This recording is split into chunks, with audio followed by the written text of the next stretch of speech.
Hawaii relatives, welcome back to Let's Have a Powwow. I am your host, Amy Fareed. This week, I speak to one of my favorite humans, Kalyn Fay. If you are lucky enough to know them, you know what I mean. Kalyn is an Oklahoma born and bred indie folk songwriter and musician who writes songs about their homelands. When I listen to their music, it's like a love letter to Oklahoma. Kalyn is also a gifted artist and curator. They use their art and music to weave their relationship to the land, longing to connect the people who share it. You can currently hear Kalyn's music in Sterlin Harjo's show, The Lowdown, and in Resident Alien, all streaming now. Kalyn is your favorite's favorite, but they will tell you that their music is for you, for me, for us, for we. Thanks for listening. Enjoy the show.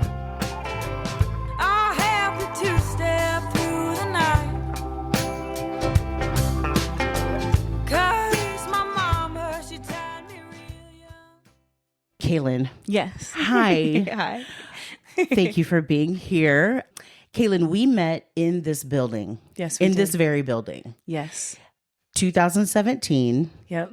I was back home taking care of my mother, who had stage 4 cancer and was declining fast.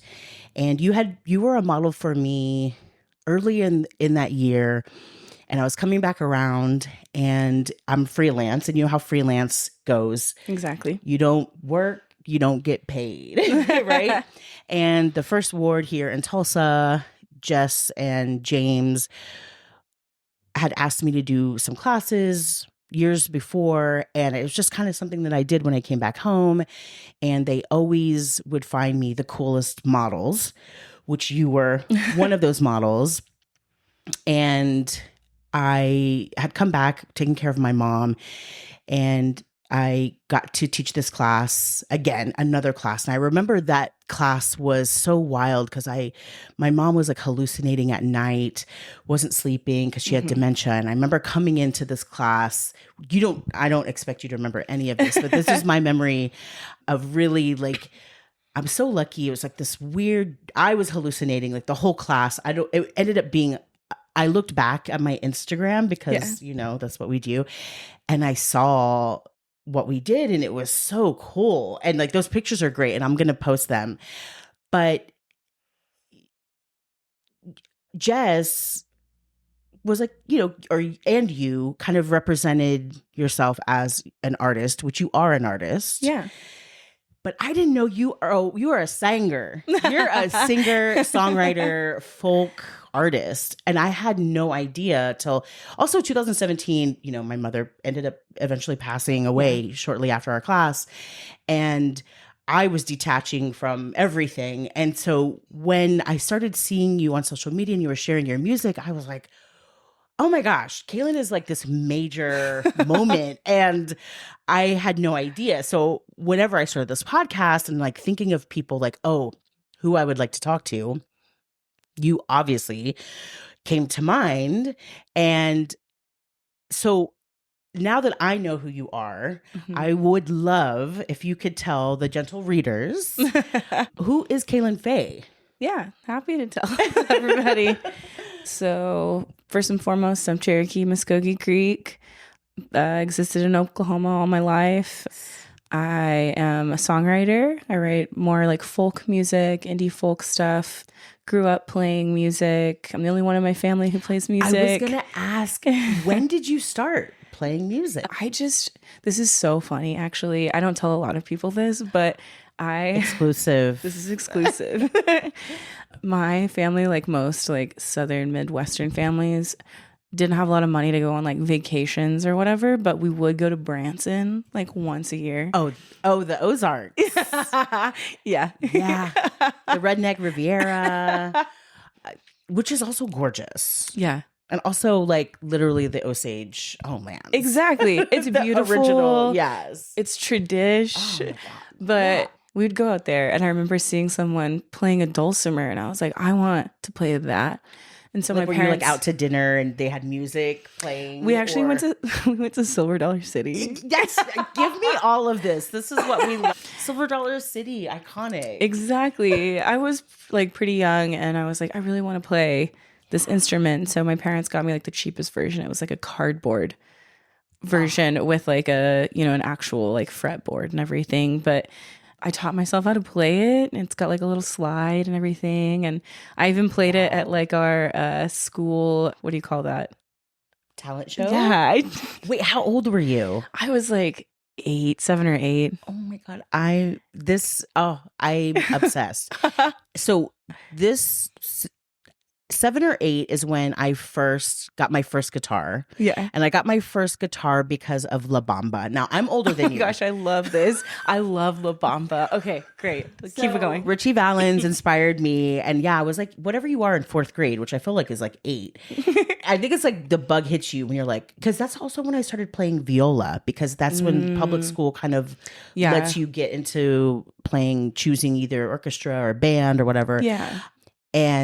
But yeah, I was inspired by Richie Valens to play guitar. I do not play guitar that well at all. Not like how you play. So you are more of a success story in that way of our 8-year-old selves. So that was it. So yeah, a cardboard Dulcimer is what started it. I mean, one of my grandmas had like a piano in her classroom. She taught kindergarten for like 40 years in Fairfax. Stop. Yeah. Your grandma are you from Fairfax? No, my grandma on my mom's side is from Fairfax. And then my dad's family is from like Tahlequah. Okay. Oh, yeah. Wow. Yeah. And so she had a piano. Did you play a little piano? I picked around at it. I'm not like great at anything, but I learned how to like play by ear. And yeah. So I spent a lot of summers with her out in Fairfax. Wow. Yeah. Pretty crazy. Yeah. And yeah, deep cut. That's a deep cut. And that's in the cut. And there's not a lot to do in Fairfax. Was there anything to do then when you were? No. What we would do was we would just walk down to, what was that place called? They had fried cheese balls and I would go eat fried cheese balls. Oh, that sounds amazing. I've never good. On Main on the main strip. Yeah, there used to be a place. It was like Speedy's or Scotty's or something. I don't know, something weird like that. That kind of sound familiar. And they had nothing there, but they always had like fried cheese balls there. Yeah, fried anything. Yeah. So wow. So that's where you kind of took off and you started playing the dulcimer. Did you move towards anything else? Like, when did you start writing music? Was that something young too? No, not at all. So I taught myself how to play dulcimer. I moved and I played trumpet and I played in the band. Like in a band? Yes, for a long time. And then I stopped playing music altogether for a while. And then I picked it up again in my early 20s and I taught myself guitar in my early 20s. And then I started writing music, not till I was like 23. Oh, wow. So wait, when did I meet you? You met me when I was like 27. Okay, so you were playing music at that time. Yes. Okay, and I just have no idea. Because I know that you were an artist, or maybe everyone was like, oh, she's an artist. But you also are an artist in the sense of you create pictures or paintings. Yeah. Because, I mean, being a musician is also an artist. Yeah. So do you do art in that sense anymore, like pictures, paintings, or whatever media? Yeah, so I have 2 master's degrees in fine arts. So I like do printmaking and painting and weaving and yeah. Oh, wow. Kalyn, so you are an artist, like from all around. I love making things. When did you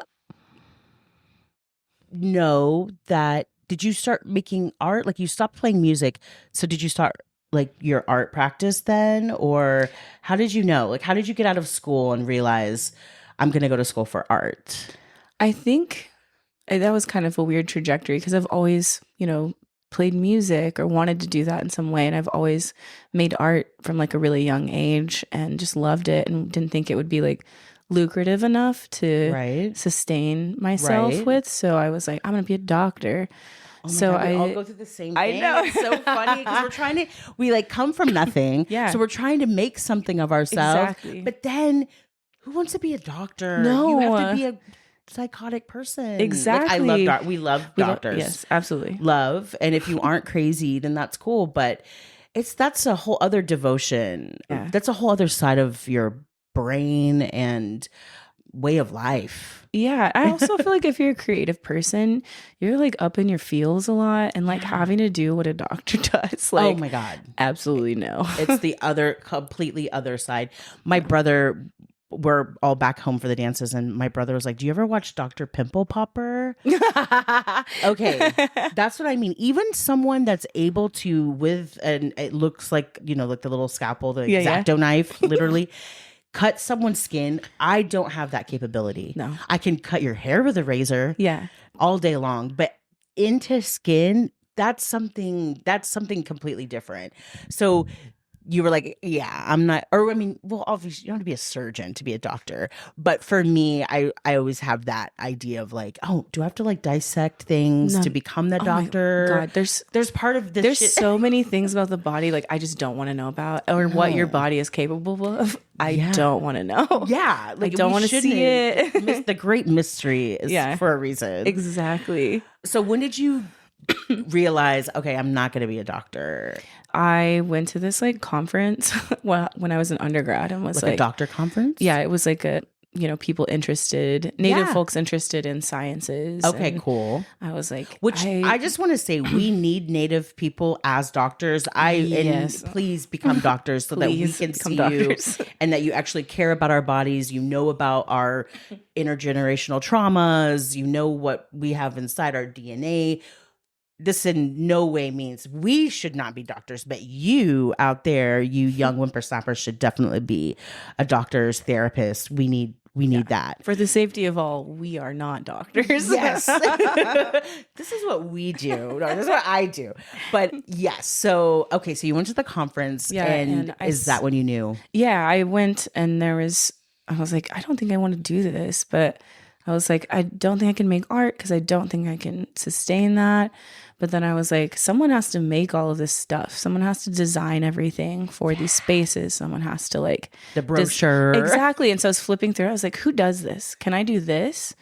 And then I got into design. I ended up getting like a BFA in graphic design, and ended up working at a bunch of different places. And like local. Where did you go to school? I went to Rogers State, so super local. And then took a couple years off, and then I went to University of Tulsa and got my first master's and taught. And what did you taught art? Yes, I taught design and image making and all that fun stuff. Oh my God. And I've lived so many lives. That's what I love about talking to people, is that we all really have lived so many lives. And I've talked to people on here where I'm like, wow, like how, like, it's something so beautiful about the human spirit and just the universe of how I've seen and heard stories of people coming from here, leading them there. It's so beautiful. I think that's why I love talking to people, because I want people to listen, especially kids that hear these stories, especially, everyone for the most part. Yeah, we're all Native, we're all Indigenous. Yeah. Hearing these stories of how we've came, I moved to New York City on a Greyhound bus to do what I do. And like, it's possible, and it's so inspirational to see, because you could be a little kid that's like, oh my God, how can I get out of this? Or how can I figure out, to be an artist. Yeah. When we're told that artists don't make money. Mm-hmm. And artists don't make money sometimes. Yeah. How to be a successful artist. And I think it's inspirational when they see people like you that's successful. So thank you. And also you have laryngitis and you're doing this, and I'm like, save yourself. But I appreciate that. Oh, no problem. Do you have a muse? Do I have a muse? Yeah. I think my muse is limerence. Yes. I like a good yearn. I like a good like longing, whether it's for like coming back home, whether it's for people or experiences I've had. I think limerence has always been my muse. I love that. So last night, my brother and I, we were back home for our dances, and I was like, let's decompress a little bit. We went to River Spirit. Oh, hell yeah, you did. Oh. I love that. Did you go to Margaritaville? Oh, bitch. I was all up in Margaritaville. I was in the bar, Land Shark bar, okay, all afternoon. Just swimming, drinking, devouring margaritas. Hell yeah. And we met a good family friend of ours for dinner at Margaritaville because, you have to see that volcano. Yeah, and the you kids, have to. So after we had our dinner, and I had 2 cigarettes left over from our dances on Saturday night. There were some drunk cigs that were purchased by someone, gifted to me. I did not buy them. I was being good, but Tobacco's a gift. we all, it was a community pack, and we were all, smoking them away. So I had 2 left. Yeah. I was like, you know what? I need to get rid of these 2 cigarettes. So I put on my headphones, and I turned on your music. Aww. And I walked through the casino. Now, I love casino culture. Yes. Because why not? I mean, there's so much there. Yeah. And in Oklahoma, there's so much there. So many more layers. I love it. The regret, I love it. Not knowing what time of day it is. Just everything. Like, I smoked 2 cigarettes, but I probably smoked like 10, just inhaling everything walking by. And I was listening to your music. And at one point, I'm kind of like, I'm going to choose a machine. I'm going to sit. I'm going to write a little bit about today and smoke these cigarettes, right? And there was a machine that was messed up, so it was dinging. And I really recommend, if you have never listened to your music walking through a casino, it's kind of amazing. There's a little ring ding in the back with like the alarms going off and like the general sounds of the casino machines make and slot machines make. But it was also so beautiful because your voice is, I don't even know how to describe it. Like, it just made it made everything so poetic. It was like cinematic. I was in a movie, and your voice was like helping me just float through every little area of the casino. Your voice is so beautiful. I don't, thank you. I'm at a loss for words because it really was a vibe. Like, I was like, I want to do this for like if I ever interview or talk to another musician again, like, I just want to walk through a casino with their music, but specifically Oklahoma Hills. Oh my gosh, thank you. Oh my God, the organs and you.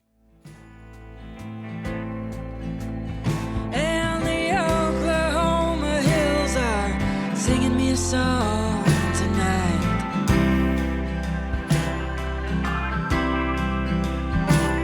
They whisper their tales in the wind and pale moonlight. Oh, the Oklahoma Hills are singing me a song tonight.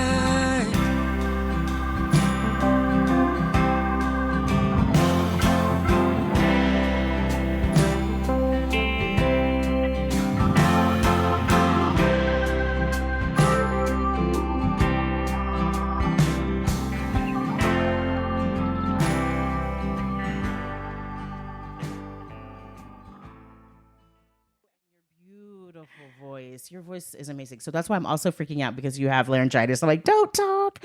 But it was such a moment. And so I really enjoyed that. I highly recommend, if you're ever in a casino in Oklahoma, you put in some Kalyn Fay and just like vibe out. Like, I could have gone. Absolutely. I think I came upstairs around midnight. Yeah. But I mean, I was down there for 2 hours. Oh my gosh. It was smoking those 2 ciggies. Just 2 cigs. I took one long break, and then I Yeah. was like writing, and what a trip. What a trip. I love Oklahoma. Me too. And as I was listening to your music, I asked about the muse because you have such a relation to Oklahoma, and you describe Oklahoma, and I feel like the feeling is so centric, like so Oklahoma centric. And I love that. Yeah. Could you live anywhere else? I have. It's hard. Do you like to live anywhere else? I don't know. I love Oklahoma. I love living in Oklahoma. I think it's always important for people to leave Yes. a space so Right. they understand what else is out there and what's going on. But man, I love living here. You have this inherent relationship to it. Yes. It's one of those really magical spaces that I don't think exist anywhere else. I agree. It's like wild here. Is it the indigenous part of us that we're connected to the land? I think we're connected to the land, but I think we're, not to get like dark and heavy about it, but like there's a bunch of us who are forced to be together in this singular space. So we all shared so much knowledge. We all had to learn how to get along with each other and share our knowledge about the land and build new relationships here that we didn't have when we were existing elsewhere. And so I think there's this tie to the land that you're not going to find other places. You're not going to find it because we're all here. We're like one of the top 5 places for Native population, specifically Tulsa itself. Yeah. Which is crazy. But I just I don't know. I love it here. I just love being here and spending time here. And there's a slowness here that you can't find other places. Yes. That is something that I love coming back from New York to Oklahoma because it is a slowness. Like Tulsa time is real. And I love to be like, and I'll catch myself and I'll catch my brother. My brother's from Texas. And so they're slow too, but it's different. It's even slower here. But I'll catch I'll be like, oh my God, come on, drive faster. Like, oh, there's no cops. Like, just go, like I'm like, so it's good for me to be present and to slow down. It's so good for you to do. I'm so lucky that I get to come home here and I love it. And I, like First Ward, there's such a community here that has made Tulsa incredible. Like I came back last month and I'm just like, oh my God, Tulsa is so cool. Like it really is, it's part of like your community that you guys have created here. That's like, made it so dope. Yeah. And the art scene is, oh my gosh, it's popping off right now. It's amazing. I love it. It's been so nice to watch it grow even over the past like 5-10 years. Yeah. It's changed so much. And there's so many people coming in to like live here and exist here.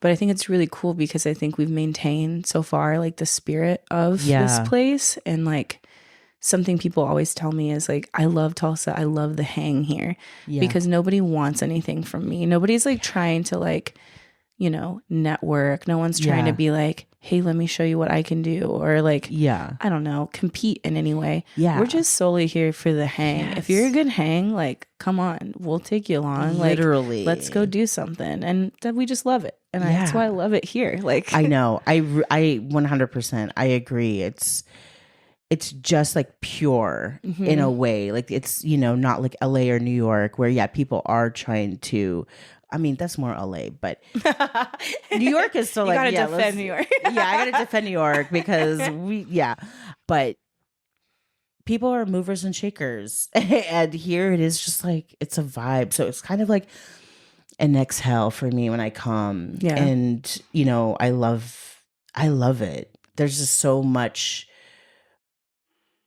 opportunity here as well that you could see that you guys are kind of filling in these really cool spaces. And I don't know, I feel like you can still do cool shit here. Yeah, absolutely. And not, you can't like afford to do anything in New York and some other places. They're like, oh, like you can still be an artist here. Yeah. And afford it. Exactly. Can you? I mean, yeah, you can. Okay. I'm like, you're gonna I feel have like to you can, but yeah. Yeah, you're gonna have to like kind of Mod Podge some stuff and like put things together in a way you don't want to sometimes. But that's just part of the hustle of being an artist.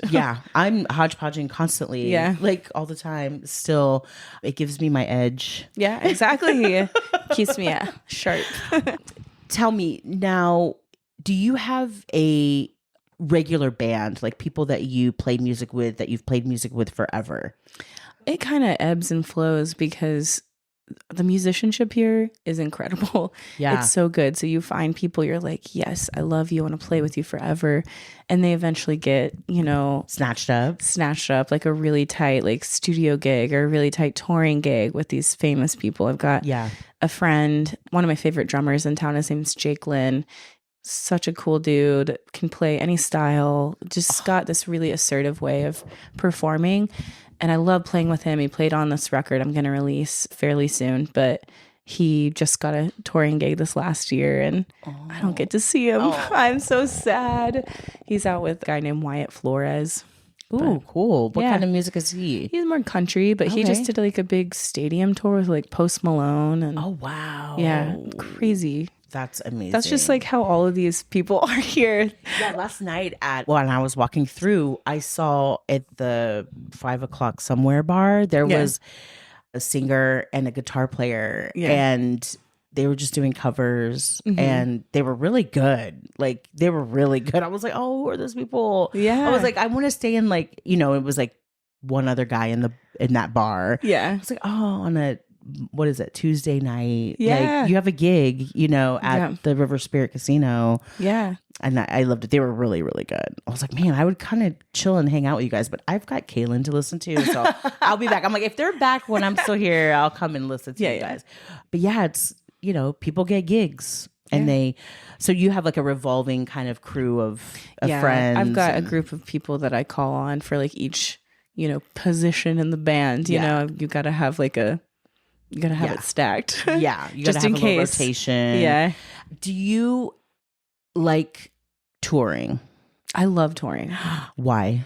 Oh my God. You get to meet so many people. I'm a yapper. Yeah. Which is why I have laryngitis. Yeah. But I just like love meeting people and better understanding. Like that's part of why I write music. I want people to like find a way to sort of lean into each other and, lean into these ideas of land and space and people and community. And so going out and getting to like talk to people is just another way to do that. And also they're coming to see you. So they obviously you're communicating something to them that they really enjoy and like. And so that must be so fulfilling to gosh, it's so fun. Talk to people. Even me, like when I was back home, people were saying, oh, we love your podcast. And I was like, you guys are listening? Oh my God. It meant so much to me. So I can't imagine like you writing your amazing, beautiful music and verses that people coming to see you. That must be so fulfilling. It is. Do you have a favorite city on tour that you've toured a few times or? This could be here or there, but I really love St. Louis. It's such a weird spot. Yes. And it's unexpected, but I love St. Louis. The people there are so nice. Yeah. They love engaging. I don't know. It's just fun. When I drive sometimes from New York to here, and I always stop in St. Louis. But I agree. Like anytime I've been through St. Louis, it's such a cool vibe, and they have like a really cool little food scene a little. It's a whole vibe there too. It kind of gives me a little bit of a Tulsa vibe. Yes, agreed. That's why I think I like it. I'm like, oh, okay. Yeah. I know this. Yeah. I can navigate this. Yeah. I saw that you are going to be playing, is it next week at a festival? Oh, yeah. I'm playing Woody Fest next week. Oh, I just saw on your Instagram. I was like, oh my God, of course. Not when I'm here in town. I'll be up in New York though. When? Where? At the end of this month. Stop. Yeah. Where? I'm not playing Brooklyn. I was going to play Brooklyn. I had to cut that date, but I'm going with Samantha Crane and we're... Stop. Yeah. That's right. So you're going on tour. Yes, I'm going on tour. When do you leave for tour? I leave the 17th. Our first show is the 18th. And then we're going up through like upstate New York and up to Canada and back around. Oh, and Sam, which... they're amazing as well. Oh my gosh, I love Sam. But you both with your voices, I can't. It's really cool to get to play with her because, there's not a lot of other like female songwriters out, like native songwriters out in the world, especially here in Oklahoma. There's quite a few here in Oklahoma, but none that like are native. Yeah. And so it's been us two for a while. Ken Pomeroy is on the scene now, and I'm so excited because she's so so good. Amazing. And I'm so mad at myself. Everyone was talking about her when I was here last month. Yeah. And I guess it must have been right before her new album had dropped. Yeah. And they were all talking about it. So on the way back home, I listened. I was like, oh my God, again, amazing. Exactly. Amazing music, voice, words. Loved every minute of it. And I was going throughout my day, and I saw on someone's Instagram, a native director, someone, he was like, I randomly looked up her Instagram and she played in Brooklyn the night, and I missed it. It was the night before, and I looked, I was like, I think she played at Baby's All Right, too. no. I was like, are you kidding? Of course. And then it's always like that. Like, I'm like, this is my new favorite person. Yeah. And they just played last night and I literally missed it. Yeah. Because I love seeing artists, especially if there's like a certain part in singer-songwriter's life, and then even like bigger stars, like when you see them in these little like seeing SZA like it at like, you know, Bowery Ballroom. Yeah. You know, and like when Amy Winehouse played Bowery Ballroom. Yeah. Like seeing them in that trajectory before they get to where I'm not going to go see them, you know, I don't want to see them at Madison Square Garden. Although I did go see SZA at Madison Square Garden. As you do. There's like that moment of before they hit the big time that you're in these like intimate ballroom spots that are so gorgeous, and even smaller ones, you know, Webster Hall or Baby's All Right, that are so fun. So I love that. So I was bummed, but you know, she'll come back around. She maybe will. Definitely. She's like, her trajectory is like to the moon right now. Oh, I'm so excited. It's cool to go out with Sam. It's our first time touring together, playing shows together, and I can't wait. What's the coolest is this is like totally full circle for me, because when I was an undergrad, just like doing design work, my professor was this really like prolific designer, and he did all like the band posters and all of these posters for all these people and album designs and everything. My God, that's like my favorite, like one of my favorite kinds of art. Oh my gosh. Yes. And so that's how I like my design work was mostly focused on doing stuff for bands and everything too. So it was so fun. But he designed one of Sam's album covers and did a lot of her album artwork. And I was like, who's this? He's like, oh, you should listen to her. I think you'd love her. And I listened to her and was like, oh my God, this is so cool. This like little native girl is like making music, writing like really fucking cool songs. And I love it. And it like, that's what inspired me to start writing music. I was like, if she can do it, then maybe I can do it. Yes. And so now it's cool to get to go out and be like, oh my gosh, this person who I learned about through doing my artwork and my design work, like, that's so great. Who's this other native person inspired me to like write music, and now I get to go on tour with her. So it's pretty cool. That is, have you told her that? I did. One time I told her that. Okay. Yeah. Because you guys are friends, or do you know each other just from the scene? Or we just know each other mostly from the scene. God, that is completely full circle. And that is, I love, like, you just kind of by happenstance found out about her from your teacher. I know. And then you listened, and then you're like, wait, there's this native girl doing this. I can do this, right? Yeah. That's what's so powerful about seeing ourselves represented. Exactly. It's so important to see that. Oh, I love that story. Yeah. That's so great.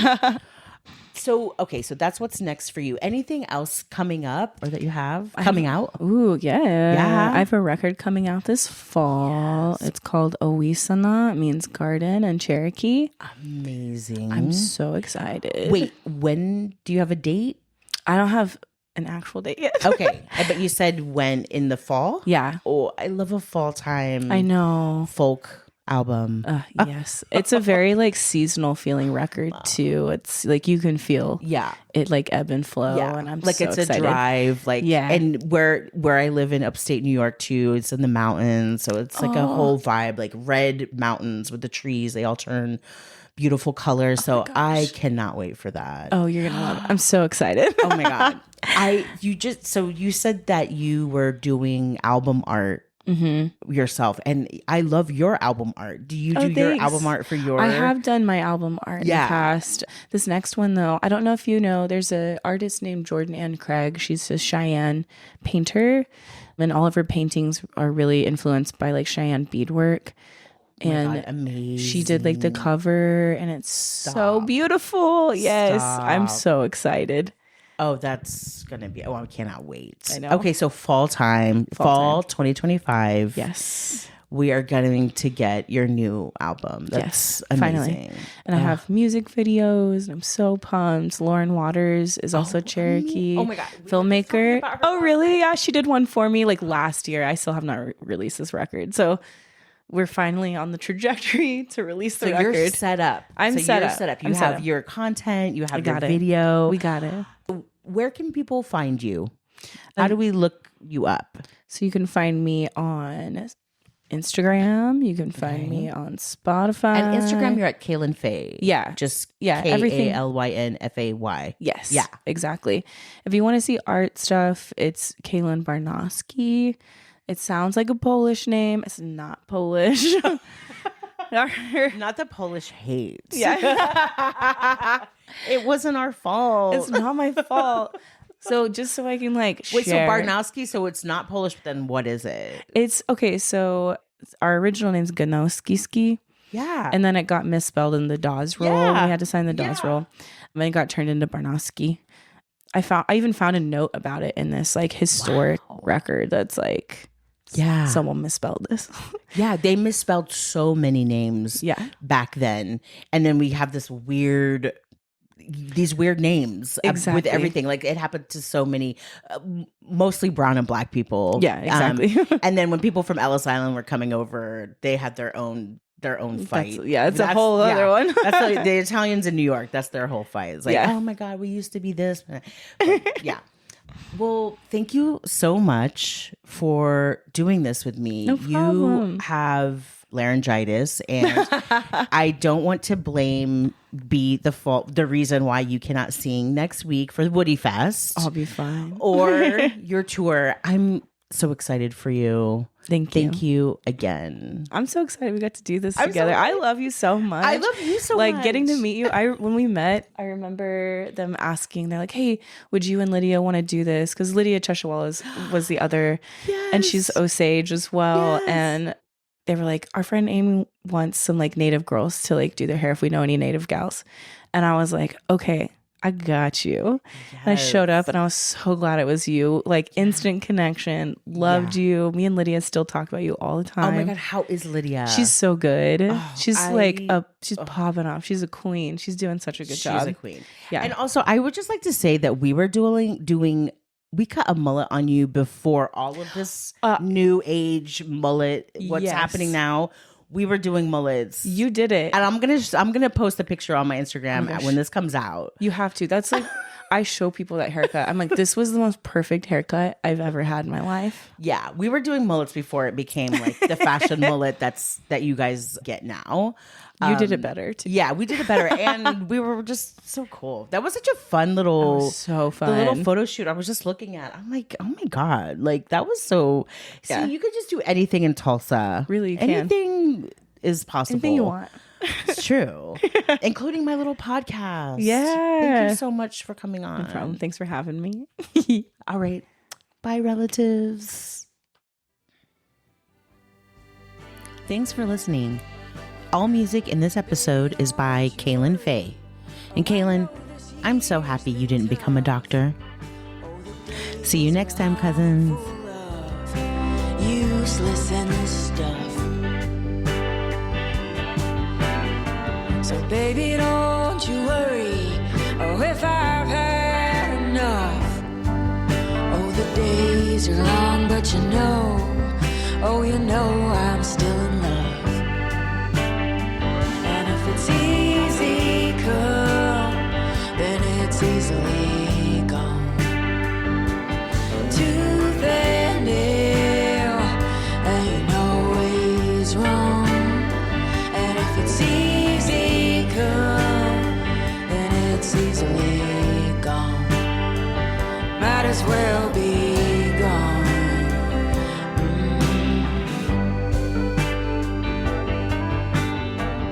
Baby, don't you worry. Oh, we can take it slow.